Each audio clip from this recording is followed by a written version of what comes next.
Les agradezco que continúen con nosotros aquí en Diálogo de Impacto. Hoy tenemos como invitada a la diputada Maribel Espinosa, diputada por el Partido Liberal de Honduras.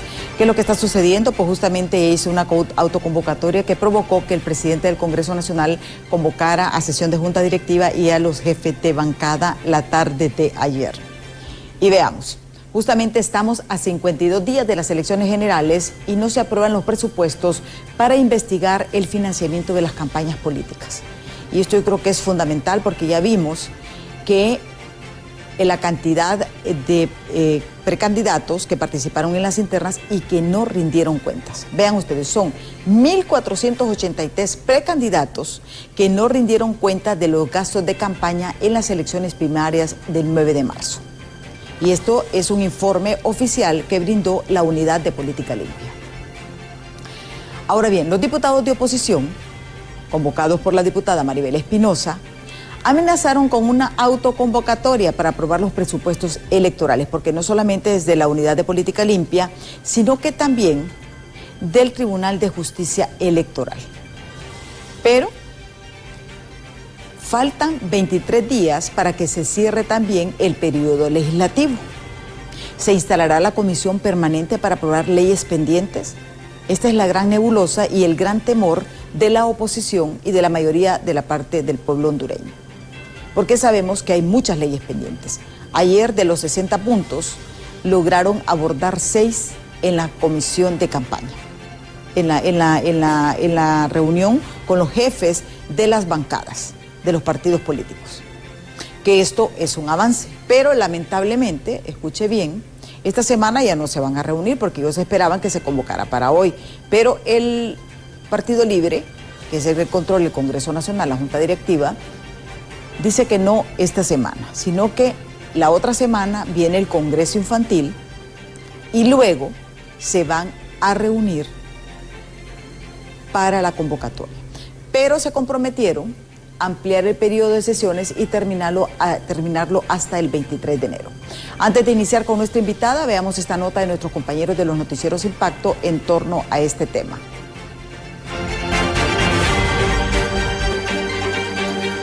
A poco tiempo de las elecciones generales, aún hay muchos políticos que no han rendido cuentas del dinero de sus campañas de las elecciones internas, siendo un total de 1.495 que siguen pendientes. De estos, 1.151 son precandidatos a alcaldes, 344 precandidatos a diputados. Entre todos ellos, suman 128.593.546.20 lempiras, que deberán ser recuperados. De lo contrario, el Estado tendrá que saldar la deuda.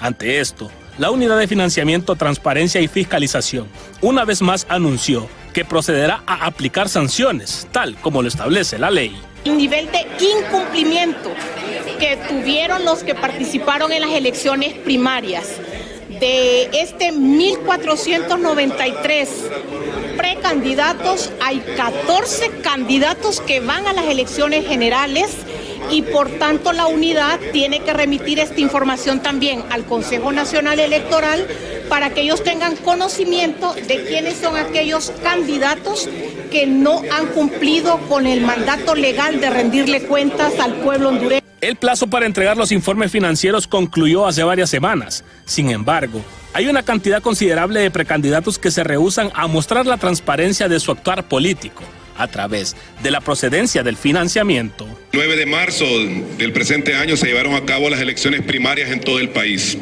Conforme a lo que establece la ley de financiamiento, el plazo para entregar este informe concluyó el 24 de marzo del presente año. Sin embargo, atendiendo las solicitudes de distintos partidos, el Congreso Nacional, vía decreto legislativo, otorgó las prórrogas que se han mencionado, venciendo la última el 31 de julio.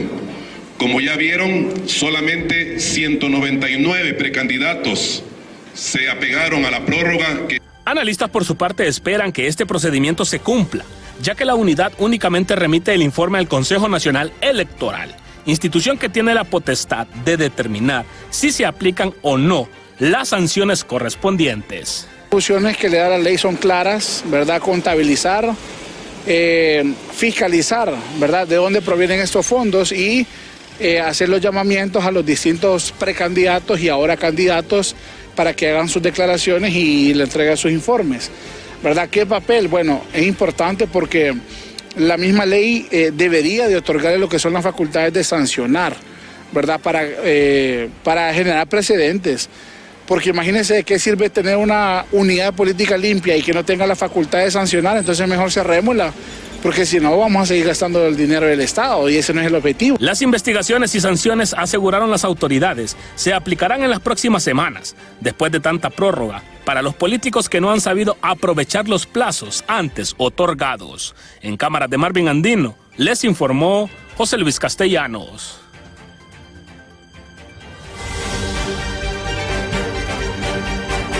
Es bien importante realmente que la unidad de política limpia, y esta es la unidad de fiscalización y transparencia de los fondos utilizados en las campañas políticas, tengan los suficientes recursos, porque recordemos que aquí en Honduras ha existido y ha confirmado el financiamiento de crimen organizado, narcotráfico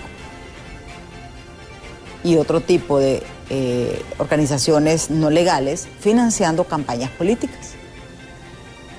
El hecho también de que tengan este control significa de que va a haber igualdad de oportunidades a todos los candidatos, porque no es lo mismo alguien que le inyecten, por ejemplo, 100 millones a un candidato que apenas va a tener 500,000 empiras, por dar un ejemplo, ¿verdad? Entonces, eso es importante y yo creo que es algo en que se ha fallado, porque desde el momento que se creó se debió haber autorizado estos presupuestos. Y yo aquí me sumo a ese clamor popular de que se les tiene que aprobar su presupuesto, porque ¿para qué va a crear entonces usted elefantes blancos, instituciones sin presupuesto? ¿Para qué? Para que estén cobrando un sueldo, sentados en una silla, mejor no tener nada. Ya está aquí con nosotros y le agradezco a la diputada Maribel Espinosa, quien en los últimos días pues ha estado bastante activa y me la han tenido bien acusada por todos lados. Gracias, diputada, por estar aquí con nosotros en Diálogo de Impacto. Muchas gracias por invitarme a su programa. Usted sabe que tengo especial cariño por usted, la respeto, la admiro y me da la oportunidad de dirigirme al pueblo de Honduras. Sí.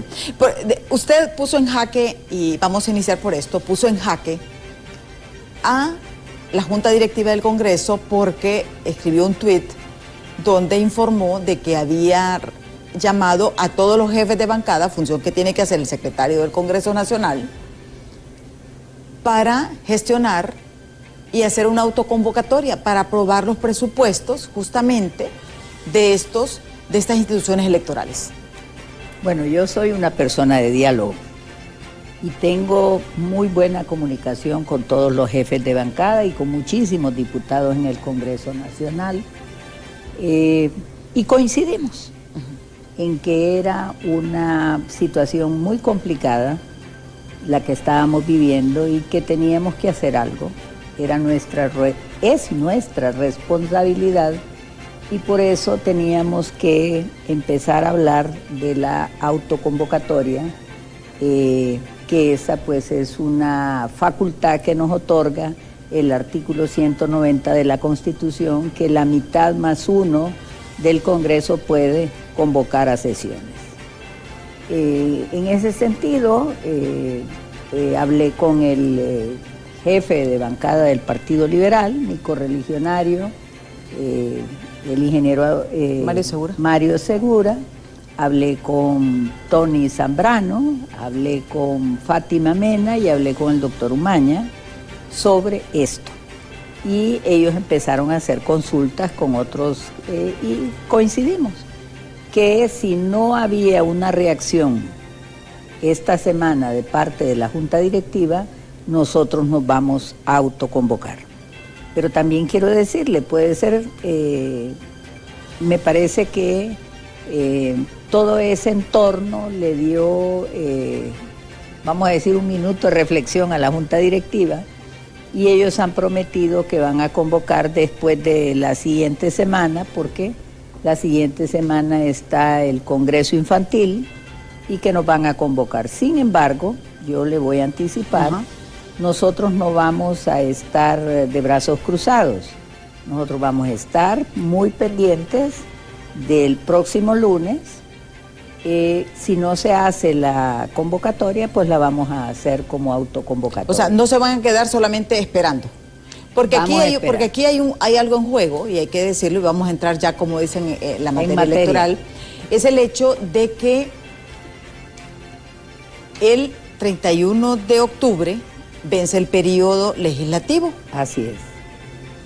Entonces, ¿qué sucede? Si no se amplía el periodo de sesiones, entonces se instala la comisión permanente, que es el gran temor que la oposición tiene por todo lo que ha sucedido durante la instalación de esta comisión permanente.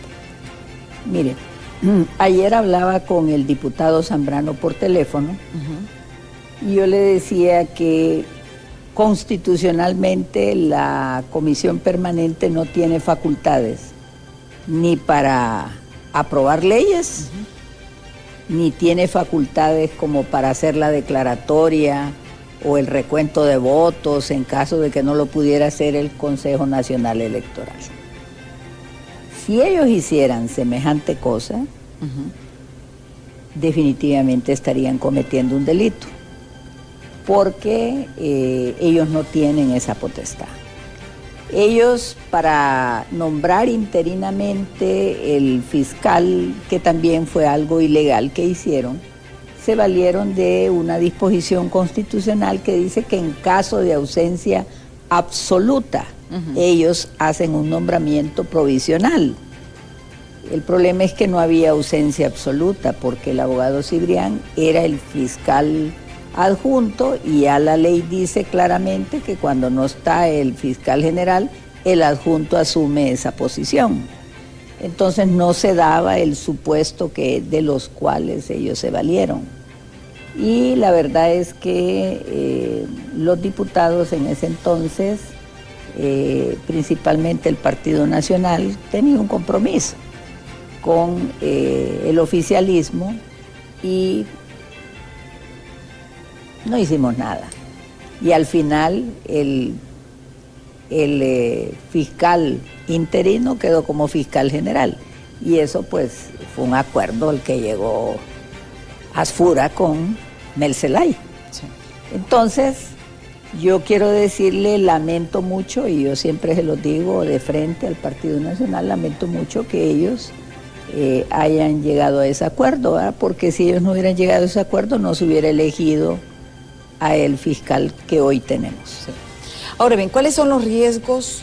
Porque no solamente está, o sea, si bien es cierto, se acordaron 6 puntos en esta reunión, que son que Redondo se comprometió pues a ampliar el periodo de sesiones hasta el 23 de enero. Sí, que es lo correcto, me parece. Sí, la ampliación de la amnistía tributaria, aprobación de préstamos del gobierno de España para el tramo carretera Ceiba-Trujillo, también el presupuesto de la Unidad de Política Limpia, Tribunal de Justicia Electoral, la exoneración de impuestos para escuelas agrícolas, exoneración de impuestos para el homenaje para los hondureños que son deportados y que están viniendo al país. Estos fueron 6 de los 60 puntos que se habían planteado. Pero también hay otras cosas en juego. Por ejemplo, sabemos que las Fuerzas Armadas justamente han sido fuertemente cuestionadas por su parcialismo a favor del partido de gobierno. Pero también vienen los ascensos de los militares. ¿Cuál es el temor que tienen ustedes con estos ascensos? Bueno, en primer lugar, el general Roosevelt,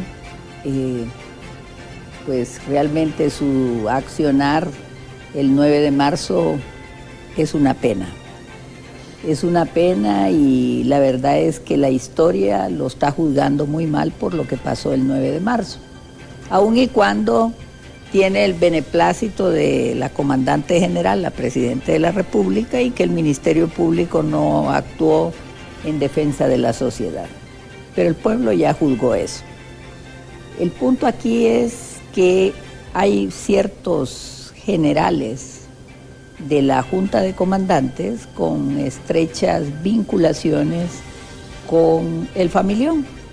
Incluso hay parientes ahí. Sí. Y en ese sentido nosotros sabemos que se pretende saltarse promociones, como lo hizo igualmente los Juan Orlando, gobiernos, los gobiernos también, en los últimos 20 años, vamos a decir. Entonces, nosotros creemos que ese accionar es un irrespeto a las clases, a los oficiales, suboficiales y soldados, porque ellos son entrenados y son educados bajo ciertos códigos de disciplina militar. Entonces es una enorme desmotivación para militares que han cumplido todos los requisitos que los hacen a un lado.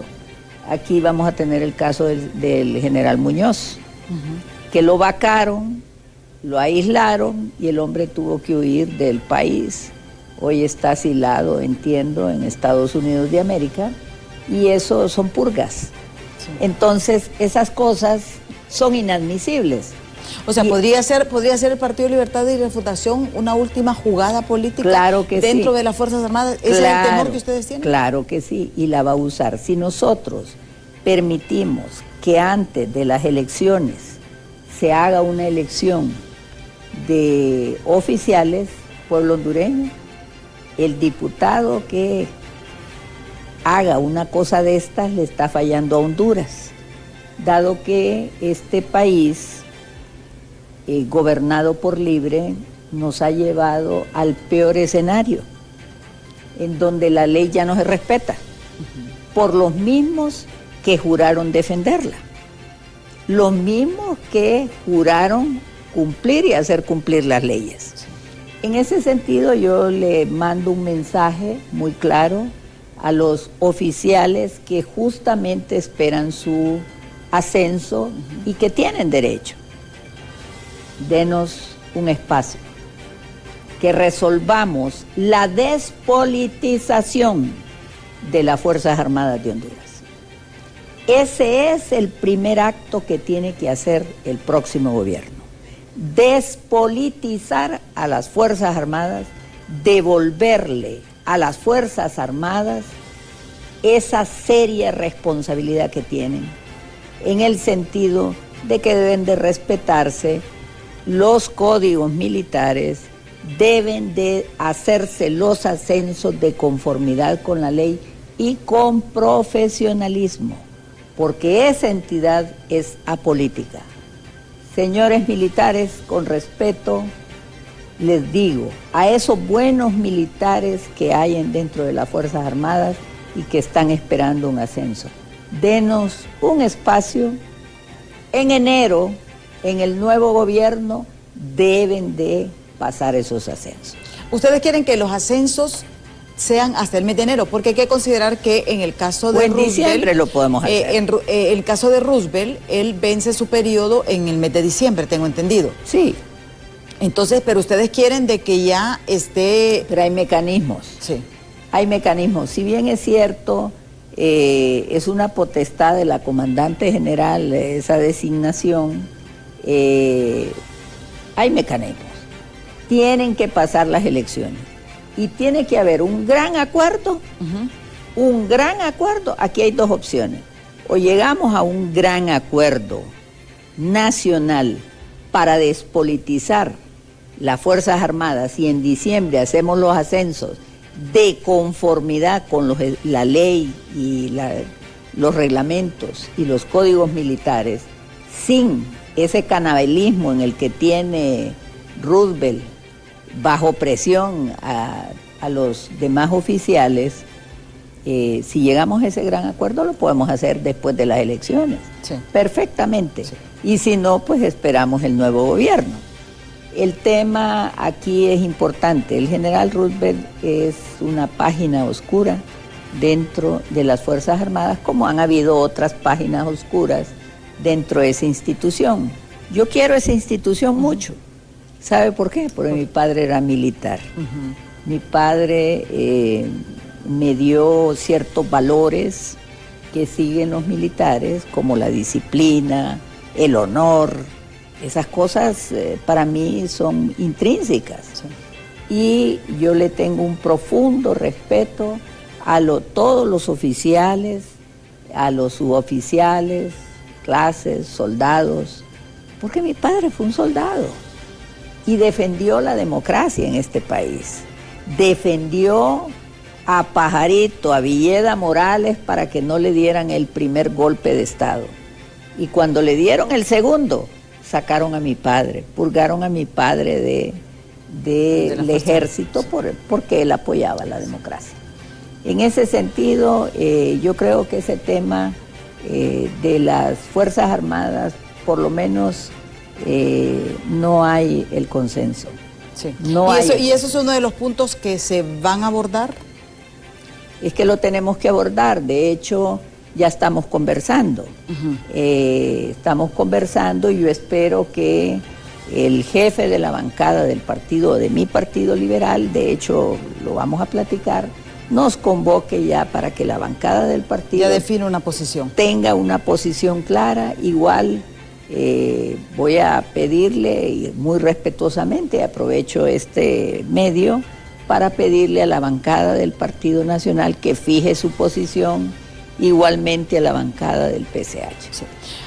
Hay otro punto interesante y es los presupuestos electorales, por el hecho de que el 1 de septiembre inició la campaña política. Sí.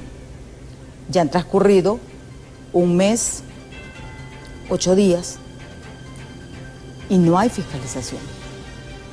Porque sabemos que eso lleva todo un procedimiento.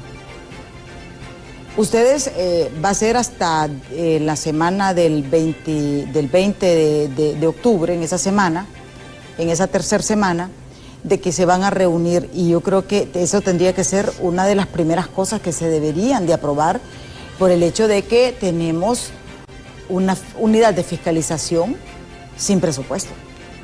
Mire, ahí queda mostrada la verdadera intencionalidad política de Libre. ¿Y por qué digo esto? Porque Libre se ha negado a someter la aprobación de los presupuestos. ¿Pero por qué? Porque están acostumbrados a, y lo voy a decir, a lo que llamamos extorsión. Meto los presupuestos, pero voy a meter esto y esto y esto. Para condicionar a los diputados de oposición a que sometemos una cosa si les aprobamos lo otro. Y yo tengo una frase: diálogo sí, extorsión no. Porque eso es lo más vulgar en la política. Cuando usted, en todos los congresos del mundo se hacen acuerdos, sí, negociaciones, pero no ese tipo de negociaciones. Le voy a citar un ejemplo. Ahorita está cerrado el gobierno en Estados Unidos por falta de acuerdo. ¿Sí? Esa es la política. Van a llegar a un acuerdo en algún punto en que estén de acuerdo. Y finalmente va a operar el presupuesto. Igual está ocurriendo aquí. Sin embargo, Libre, si usted examina con seriedad el actuar de este Congreso, se ha aprobado todo lo que el gobierno ha querido. Sí. Y no se ha aprobado todo lo que la oposición ha presentado, más que amnistías, pequeñas cosas. Pero lo importante que han presentado los partidos no se les ha dado ningún interés. Le voy a citar un ejemplo. La segunda vuelta. Sí. No el empleo, la modificación del empleo por hora. Del empleo por hora, no les interesa. Se han presentado como la derogación del Consejo Nacional de Defensa y Seguridad como está conformado, no les importa. Despenalizar los delitos que hasta la Comisión Interamericana de Derechos Humanos lo exige. O sea, las cosas que no le interesa a Mel no se aprueban. ¿Y la ley de justicia tributaria? Ah, bueno, es que eso es otra consonancia. Esa solo fue una arma política. ¿Nunca tuvieron intenciones realmente de aprobar la ley? Definitivamente no, porque nosotros les decíamos, nosotros queremos aportar. Nosotros queremos un diálogo sobre eso. Ellos dicen que dialogaron con todo el mundo, pero nosotros ni siquiera conocemos la versión del dictamen final. Entonces eso le dice que solo es parte de una estrategia política para decir el familión, las 10 familias, que no sé qué, que no sé cuánto. Todo eso es parte de una narrativa eminentemente política para polarizar más el país. Pero lo que no dicen es que este ha sido el peor gobierno en generación de empleo, en incentivos para que la economía avance. Han tenido, vamos a decir, la suerte de la mejora de los precios del café, que no es por ellos, pues. Sí. Entonces, que las remesas aumentaron, porque más bien están sacando a la gente y la gente está mandando su dinerito. Pero lo que no dicen es que gracias al actuar político con Estados Unidos, no tuvimos el mismo beneficio de El Salvador. Salvador no tiene los aranceles que nosotros tenemos hoy. Salvador tiene su TPS, nosotros no lo tenemos. Entonces, ¿cuál es la diferencia? Ahí está Bukele fortaleciendo sus relaciones con Estados Unidos, que es nuestro aliado estratégico principal, y nosotros andamos haciendo coqueteos con China. China lo que nos ha metido es chinos a Honduras a competir con las MIPYMES para estrangularlas. ¿Y eso es beneficio para el pueblo? No. Sí. Tenemos que ir a pausa. Tenemos otros temas. También vamos a hablar de este sello, esta reunión que se sostuvo en San Pedro Sula, donde supuestamente hay un sello de unidad a favor de Salvador Narrala. Realmente se ha acusado a Maribel Espinosa de boicotear parte de la inscripción de Jorge Calix como candidato a diputado. ¿Qué dice ella? Eso lo veremos después de pausa, así que no nos cambie, que en breve regresamos. Continuamos este diálogo con la diputada liberal Maribel Espinosa. Ella en el primer segmento pues nos ha dicho de que a pesar de que existe el compromiso por parte verbal del presidente del Congreso Nacional de que no se va a instalar la comisión permanente, ellos siempre se van a mantener atentos y que supuestamente se van a prorrogar el periodo de sesiones hasta el 23 de enero.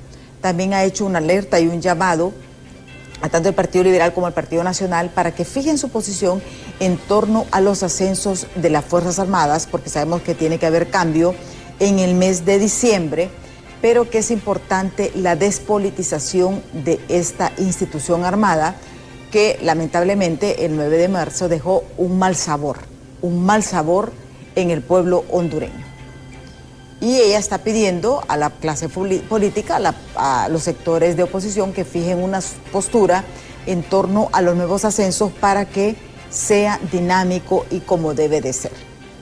También la presión que debe de existir y está consciente de que se debe de aprobar el presupuesto. Y ella dice, aunque ellos han prometido, siempre vamos a estar al pendiente para que se aprueben los presupuestos, ya que lamentablemente han pasado 38 días de que está la campaña electoral y la unidad de política limpia a través de la UFTF no tiene presupuesto. Y esto realmente es una desventaja. Ahora bien, ¿qué está pasando dentro del Partido Liberal de Honduras? La acusación en contra de don Pollo Contreras, los ataques a Salvador Narrala.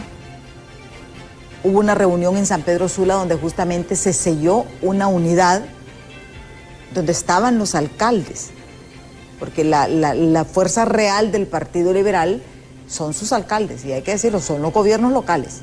Sí. Esa es la verdadera fuerza política del Partido Liberal.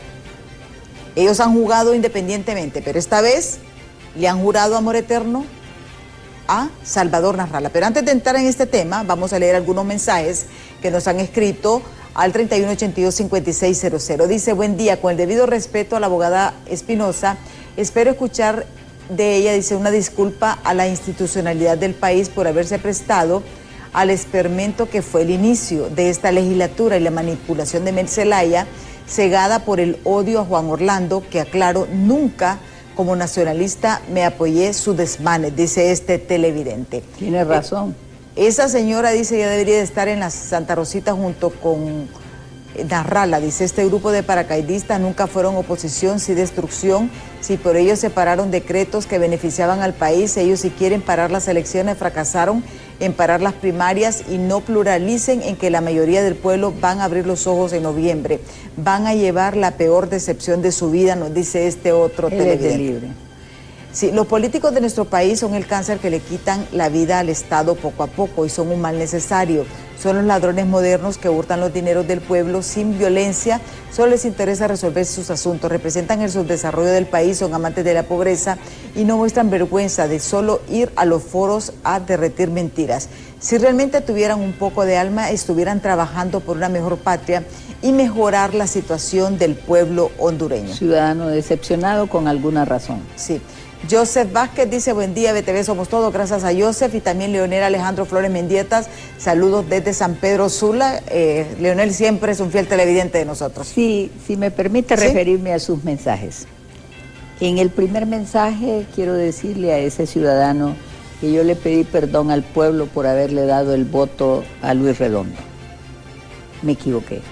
Yo creí que era un hombre que luchaba por la transparencia, por el Estado de Derecho, y le di mi voto. Yo no lo declaré presidente del Congreso, sí. Yo no lo juramenté, yo solo voté. Sin embargo, ese voto tiene una responsabilidad y yo le pedí perdón al pueblo de Honduras porque es mi único error político en el Congreso Nacional. Y lo hice porque tenía una alianza con Salvador Narrala y Salvador Narrala confiaba en él. Sí. Entonces me vi obligada a darle el voto. En cuanto al tercer, el segundo ni siquiera me voy a pronunciar porque él es de libre. En cuanto al, y la verdad, respeto su opinión, no la comparto, la de él es cegada, la mía es diferente. Todavía hay esa libertad aquí, ¿verdad? Sí. De diferir. Y en cuanto al tercer mensaje que se le dio lectura, veo un ciudadano decepcionado y tiene razón. Y a ese ciudadano que me merece respeto le digo, Maribel Espinosa vino con las manos limpias al Congreso y se va a ir con las manos limpias del Congreso. Yo no vine a hacer política como los otros, vine a dejar una huella de que sí se puede hacer política siendo honesto. Y un mensaje para otros, para animar a otros a que vengan a hacer política y desplazar a los politiqueros. Yo no tengo ninguna necesidad del sueldo del Congreso Nacional. Ese sueldo lo regalo todos los meses. Yo vivo de mi trabajo honrado, de mi despacho, que nunca he estado en el gobierno. Esta es mi primera vez. Y como no me postulé para un cargo diferente, me postulé para la presidencia de la República, perdí, acepto ese veredicto del pueblo y le doy las gracias a todos aquellos que confiaron en mí, que votaron en mí, pero no fue suficiente. No alcancé los números que se necesitaba y muy respetuosamente apoyo al 100% a nuestro candidato Salvador Narrala. Sí. ¿Qué pasó en esta reunión en San Pedro Sula? Porque, o sea, han habido reuniones, pero no con los alcaldes.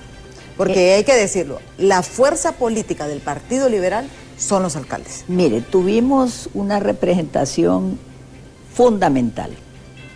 Estuvo el fiscal de la AMON, el alcalde de Amapala, el alcalde Cruz. Tuvimos al presidente de la Asociación de Alcaldes, que también es miembro del Consejo Central Ejecutivo, Nahum Calix. Sí. Tuvimos a Quintín Soriano, que es un polémico alcalde, ¿verdad? Pero referente y es un líder en su departamento. Tuvimos la presencia de diputados de mucha experiencia como Yuri Sabas, José Alfredo Saavedra. Estuvo Yanni Rosenthal, porque él es parte de la corriente del rosentalismo a nivel nacional, un hombre referente dentro de su corriente. Tuvimos al presidente del Consejo Central Ejecutivo, don Roberto Contreras. Estuvo presente, además, otro miembro del Consejo Central Ejecutivo, Alan Ramos, exalcalde de Puerto Cortés. Tuvimos a Eduardo Martel, un exponente, y usted sabe, sí, con mucha beligerancia, y otras personas. Estuvo el jefe de campaña, don Tomás Lozano, y usted lo conoce. Sí. Estuvo otro miembro dentro de la ejecución de campaña de Jenny, y tuvimos otras personas que ahorita pues se me escapan. Pero lo importante era lo siguiente: 2 temas a tratar. El principal, bueno, tuvimos 2 ausencias. Una de Mario Segura, que yo lo llamé, ¿verdad? Un poco tarde, pero lo llamé para decirle que si nos, ¿verdad?, que si nos iba a acompañar, pero él estaba en el Paraíso y me dijo, si está Yani no hay problema, es como que yo esté. Entonces, teníamos la representación. Pero Jorge Cálix no estuvo en esa reunión. Jorge Cálix se le encomendó, a Arístides Mejía estuvo presente también. Arístides tuvo la responsabilidad de convocarlo. Luego yo le escribí y él me explicó que estaba en Olancho en actividades políticas y que estaba a 8 horas de Tegucigalpa. Sí. Y que por esa razón no iba a asistir. Bueno, yo entiendo las razones personales, ¿verdad? Entonces, ¿qué examinamos en esa reunión? En esa reunión examinamos la estrategia del partido de gobierno de perseguir a alcaldes liberales de ciudades importantes con una finalidad eminentemente política. ¿Y por qué decimos que es persecución política, una estrategia? Bueno, lo decimos porque el Ministerio Público bien pudo acusar a estos alcaldes antes de las elecciones primarias y no lo hizo. Entonces lo que hay que preguntarse es de qué fecha datan esas investigaciones. Nos comentaba el alcalde Quintín Soriano que allá llegaron los de la ATIC para intimidarlo. Sí. El problema que tiene el Ministerio Público es que no sabe que, a diferencia de otros líderes, incluso de otro partido, no van a agachar la cabeza. Usted conoce a los liberales. Hemos enfrentado dictaduras en el pasado y hemos puesto los muertos, nosotros sufrimos entierro, destierro, usted lo sabe. Y encierro. Y encierro. Eso lo hemos sufrido antes y tenemos la experiencia en nuestro ADN. ¿Sabe qué se acordó? Que presenten los requerimientos que sean, pero los vamos a vencer el 30 de noviembre. Mire, eso es para valientes. Y yo me siento feliz porque llegamos a esa unidad, ¿verdad? Y a esa decisión de cada uno de los alcaldes. Roberto Contreras, le hicieron ofertas para resolverle el problema. Él lo dice. Y Roberto Contreras les mandó un mensaje público. Aquí no vamos a llegar a ningún tipo de acuerdo. Aquí vamos hasta el final y los vamos a vencer el 30 de noviembre. El tema del diputado Cálix es un tema personal del diputado Cálix. Él ya se presentó. El candidato no ha intervenido ni nada. Él había llegado... ¿Por qué le involucran a usted en esta inscripción? ¿Sabe por qué? Todo comienza con un X mío, donde yo digo que agradezco a todos aquellos que me están pidiendo, ¿verdad? Y el candidato desde el principio me ofreció, pero él no conoce la ley. Sí. Y entonces yo le dije, no puedo, en ese momento le dije, ingeniero, no puedo yo aceptar eso porque para mí no está de conformidad con la ley y no es ético. Yo soy una persona coherente, licenciada. Sí. Y entonces, por eso es que me acusan, pero yo hablo por mí. Para mí, una vez que agradecí, porque habían bullas, rumores. Sí, que usted había ofrecido, por ejemplo, a Samuel García unos ministerios, dice. Mire. Está repartiendo ministerios. Mire, ayer me escribió don Samuel García con un bonito mensaje y me dice, qué barbaridad, eso es falso. No lo digo yo, lo dice don Samuel. Entonces, realmente esas voces yo las ignoro porque realmente no tienen ningún fundamento. Yo no tengo por norma, y fíjese bien, de practicar la politiquería, porque para mí ese es un acto de politiquería. El único que puede hacer esas ofertas es el candidato, no yo. Sí. Y una vez que sea electo. Entonces, para mí es porque repartirse, por ejemplo, hay mucha cuestión de mucha especulación también con la presidencia del Congreso y, o sea, se sabe que primero hay que ganar las elecciones. Mire, primero hay que ganar las elecciones. Después se tiene que ver la conformación de fuerzas del Congreso. Después hay que ver quiénes quedaron y quiénes tienen la posibilidad, quiénes tienen... Porque eso es parte de un consenso. Y hay que decirlo, ¿verdad? Esto de la presidencia del Congreso no solamente en el Partido Liberal, no en todos los partidos, o sea, todo el mundo quiere ser aspirantes, mire. Y es bueno también. Es normal que hayan Pero primero que ganen las elecciones y que tengan los votos. Primero tienen que ganar y después entrar a la siguiente fase. Ahí me están yo me imagino que van a preguntar si yo tengo algo que ver en el Congreso. Yo ni me estoy postulando, porque para mí sí, porque no usted, puedo hay hacerlo. Que decirlo también, ¿verdad? Usted renunció porque hubo un grupo de liberales que pedían de que se incluyera dentro de las planillas y usted dijo que era respetuosa de la decisión del pueblo hondureño, no la aceptaron como candidata presidencial. Y para mí, el artículo 115, numeral 10, me lo prohíbe. Exactamente. Esa es mi opinión. Sí. Y usted la mantiene. Y yo la mantengo. Entonces, yo estoy fuera de todo eso.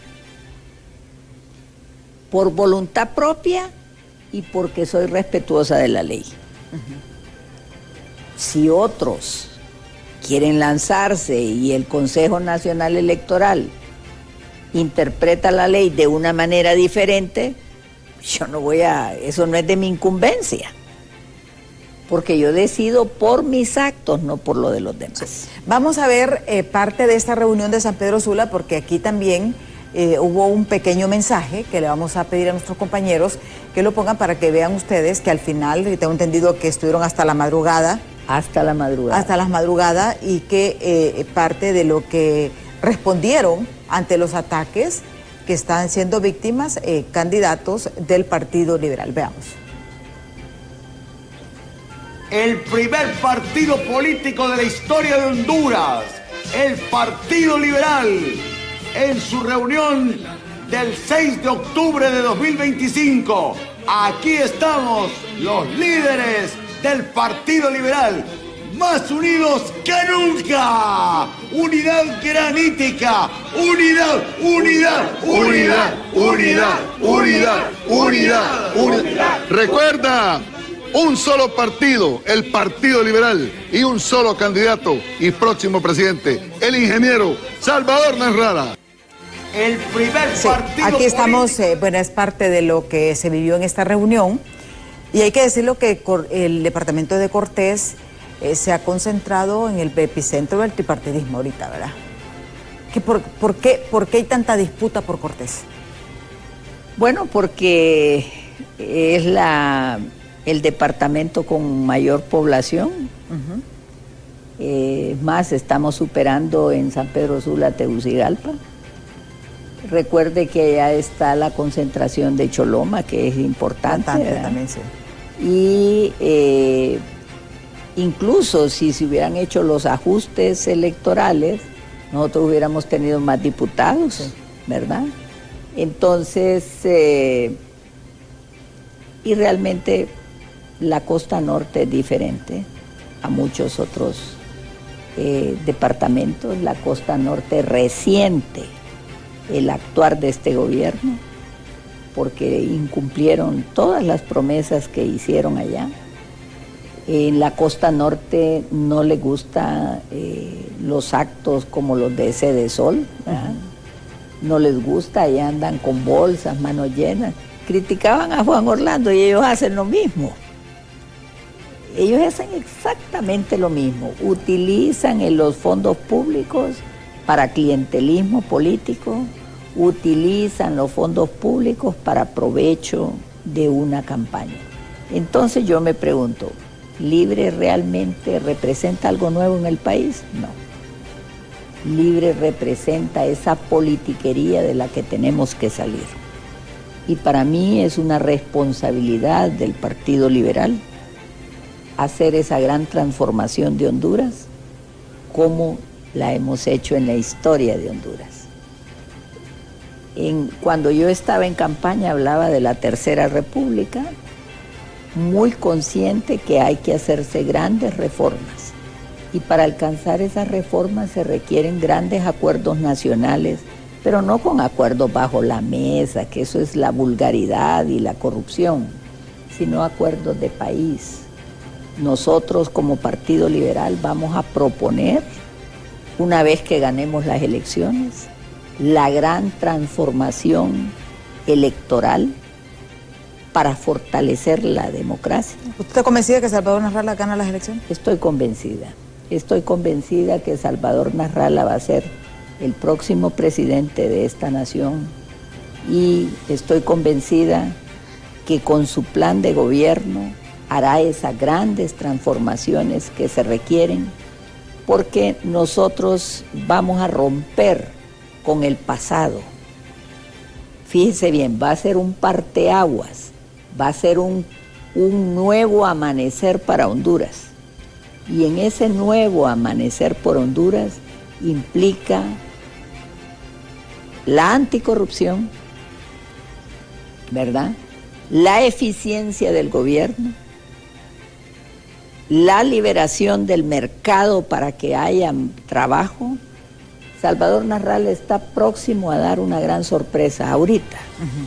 Estamos preparando eso. Y también quiero decirle, esa campaña que le han hecho es un ataque claro y viene de funcionarios de gobierno. Eso no tiene perdón. Sí. Tenemos dos mensajes para finalizar porque el tiempo se nos ha agotado, pero nos gusta siempre dar. Dice, en la política hondureña solo existen dos tipos de animales. Dice, lobos que se conocen a sí mismos como lobos y lobos vestidos de ovejas, dice este televidente. Rafael Flores nos dice, este generalito no cumplió su misión con la patria, manchó su uniforme y sus medallas de adorno. Con estos mensajes terminamos. Muchísimas gracias, diputada, por habernos acompañado. Gracias, muchísimas gracias. Y decirle al pueblo de Honduras, vote por un cambio auténtico, no más de lo mismo, sin narcotráfico y sin corrupción. Salvador Nasralla es la solución. Gracias. Gracias a la diputada Maribel Espinosa por habernos acompañado hoy aquí en Diálogo de Impacto. Nosotros vamos a estar al pendiente en los noticieros de todo lo que ocurra en el Congreso Nacional, porque es bien importante y fundamental para el destino del país lo que pueda aprobarse en este periodo que vamos a esperar primero porque se amplíe el periodo de sesiones y no se instale una comisión permanente. Muchísimas gracias por su atención. Los invito a que continúen con Hola Honduras. Ya está Ani Andrómeda con toda la información del momento y yo, si Dios quiere, les espero mañana en punto de las 7 de la mañana aquí en Diálogo de Impacto. Hasta mañana.